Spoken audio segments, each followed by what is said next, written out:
ਇੱਕ ਪੰਜਾਬੀ ਨੇ ਦੂਸਰੇ ਪੰਜਾਬੀ ਨੌਜਵਾਨ ਨੂੰ ਗੋਲੀਆਂ ਮਾਰ ਕੇ ਮਾਰ ਦਿੱਤਾ ਕੱਲ ਰਾਤ।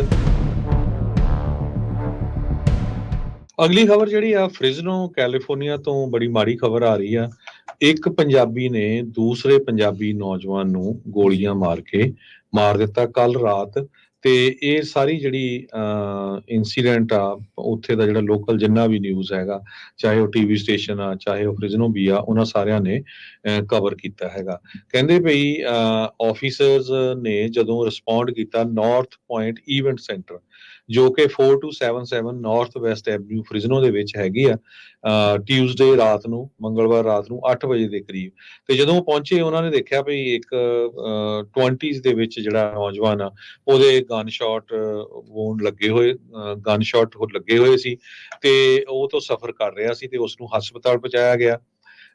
ਪਰ ਉੱਥੇ ਜਾ ਕੇ ਜਿਹੜਾ ਆ ਉਸ ਨੂੰ ਡੈਡ ਪ੍ਰਨਾਊਂਸ ਕਰ ਦਿੱਤਾ ਗਿਆ ਹੈਗਾ। ਸੇਮ ਟਾਈਮ ਦੇ ਉੱਤੇ ਡਿਟੈਕਟਿਵਸ ਨੇ ਇਹ ਕਿਹਾ ਵੀ ਉਹਨਾਂ ਨੂੰ ਇੱਕ ਬੰਦੇ ਦੀ ਕਾਲ ਆਈ ਜਿਸ ਨੇ ਸ਼ੂਟ ਕੀਤਾ ਸੀ। ਉਸਨੇ ਇਹ ਕਿਹਾ ਵੀ ਮੈਂ ਇਸ ਨੂੰ ਗੋਲੀਆਂ ਮਾਰੀਆਂ ਹੈਗੀਆਂ ਤੇ ਮੈਨੂੰ ਜੇ ਤੁਸੀਂ ਅਰੈਸਟ ਕਰਨਾ ਆ ਤਾਂ ਅਰੈਸਟ ਕਰ ਸਕਦੇ ਹੋ।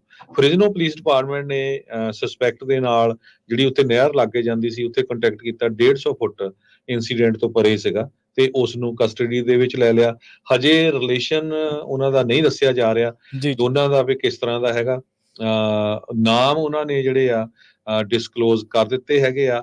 ਜਿਹੜਾ ਵਿਕਟਮ ਜਿਹਦੇ ਗੋਲੀਆਂ ਮਾਰੀਆਂ ਜਿਹਦੀ ਮੌਤ ਹੋ ਗਈ ਉਹ 29 ਸਾਲਾਂ ਦਾ ਹਰਮਨਪ੍ਰੀਤ ਸਿੰਘ ਦੱਸਿਆ ਜਾ ਰਿਹਾ ਆ। ਕਹਿੰਦੇ ਵੀ ਅਜੇ 2 ਮਹੀਨੇ ਪਹਿਲਾਂ ਹੀ ਉਹਦਾ ਜਿਹੜਾ ਵਿਆਹ ਹੋਇਆ ਸੀਗਾ।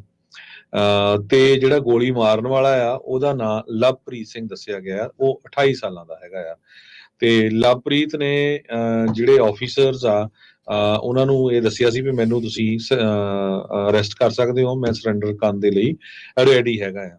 ਤੇ ਉਸਦੇ ਕੋਲੋਂ ਸੈਮੀ ਆਟੋਮੈਟਿਕ ਫਾਇਰ ਆਰਮ ਉਹ ਵੀ ਪੁਲਿਸ ਵਾਲਿਆਂ ਨੇ ਆਪਣੇ ਕਬਜ਼ੇ ਦੇ ਵਿੱਚ ਲੈ ਲਿਆ। ਜਿਹੜਾ ਵਿਕਟਮ ਸੀ ਉਹਨੂੰ ਕੋਸ਼ਿਸ਼ ਤਾਂ ਬਹੁਤ ਕੀਤੀ ਗਈ ਬਚਾਉਣ ਦੀ, ਪਰ ਉਹ ਬਚ ਨਹੀਂ ਸਕਿਆ। ਤੇ ਕਹਿੰਦੇ ਆ ਵੀ ਜਿਹੜੇ ਹੋਮੋਸਾਈਡ ਡਿਟੈਕਟਿਵਸ ਆ ਉਹਨਾਂ ਨੇ ਕਿਹਾ ਵੀ ਲਵਪ੍ਰੀਤ ਜਿਹੜੇ ਹਰਮਨਪ੍ਰੀਤ ਆ ਦੋਨੋਂ ਹੀ ਮੋਡੈਸਟੋ ਤੋਂ ਸੀ ਤੇ ਦੋਨੋਂ ਹੀ ਇੱਕ ਦੂਜੇ ਨੂੰ ਜਾਣਦੇ ਸੀ ਤੇ ਦੋਨੋਂ ਹੀ ਇੱਕ ਸੈਲੀਬ੍ਰੇਸ਼ਨ ਦੇ ਸੰਬੰਧ ਦੇ ਵਿੱਚ ਰੈਸਟੋਰੈਂਟ 'ਚ ਉੱਥੇ ਫ੍ਰਿਜ਼ਨੋ 'ਚ ਆਏ ਹੋਏ ਸੀਗੇ।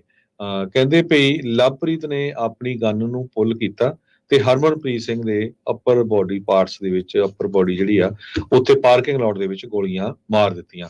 ਉਹ ਤੋਂ ਬਾਅਦ ਉਹ ਉੱਥੋਂ ਭੱਜ ਗਿਆ ਤੇ ਬਾਅਦ ਦੇ ਵਿੱਚ ਉਸਨੇ ਇੱਕ ਹੋਰ ਵਿਕਟਮ ਨੂੰ ਵੀ ਗੋਲੀਆਂ ਮਾਰੀਆਂ। ਲੱਕਲੀ ਉਹ ਬਚ ਗਿਆ ਤੇ ਅੱਗੇ ਜਾ ਕੇ ਉਸਨੇ ਫਿਰ ਪੁਲਿਸ ਨੂੰ ਆਪ ਹੀ ਕਾਲ ਕਰ ਦਿੱਤੀ ਵੀ ਮੈਂ ਇੱਥੇ ਹੈਗਾ ਆ। ਲਵਪ੍ਰੀਤ ਸਿੰਘ ਨੂੰ ਹੁਣ ਫ੍ਰਿਜ਼ਨੋ ਕਾਉਂਟੀ ਦੀ ਜੇਲ੍ਹ ਦੇ ਵਿੱਚ ਸਸਪੀਸ਼ਨ ਆਫ ਹੋਮੋਸਾਈਡ ਤੇ ਅਟੈਂਪਟਡ ਹੋਮੋਸਾਈਡ ਦੇ ਸੰਬੰਧ ਦੇ ਵਿੱਚ ਅਰੈਸਟ ਕਰ ਲਿਆ ਗਿਆ ਹੈਗਾ। ਫ੍ਰਿਜ਼ਨੋ ਪੁਲਿਸ ਡਿਪਾਰਟਮੈਂਟ ਨੇ ਸਾਰੇ ਹੀ ਮੀਡੀਆ ਨੂੰ ਜਿਹੜੀ ਖਬਰ ਸਾਂਝੀ ਕੀਤੀ ਆ ਉਹਨਾਂ ਦੇ ਵਿੱਚ ਉਹਨਾਂ ਨੇ ਦੱਸਿਆ ਵੀ ਜੇ ਕਿਸੇ ਦੇ ਕੋਲ ਕੋਈ ਇਨਫੋਰਮੇਸ਼ਨ ਹੋਵੇ, ਕਿਉਂਕਿ ਸਟਿਲ ਇਹ ਆਨਗੋਇੰਗ ਇਨਵੈਸਟੀਗੇਸ਼ਨ ਆ, ਤੇ ਤੁਸੀਂ ਫ੍ਰਿਜ਼ਨੋ ਪੁਲਿਸ ਡਿਪਾਰਟਮੈਂਟ ਦੇ ਡਿਟੈਕਟਿਵ ਜੇ ਐਡ ਨੇ ਜਾਂ ਡਿਟੈਕਟਿਵ ਆਰ ਮੋਂਟੋਇਆ ਉਹਨਾਂ ਨੂੰ 5596212445 ਤੇ ਕੰਟੈਕਟ ਕਰ ਸਕਦੇ ਹੋ।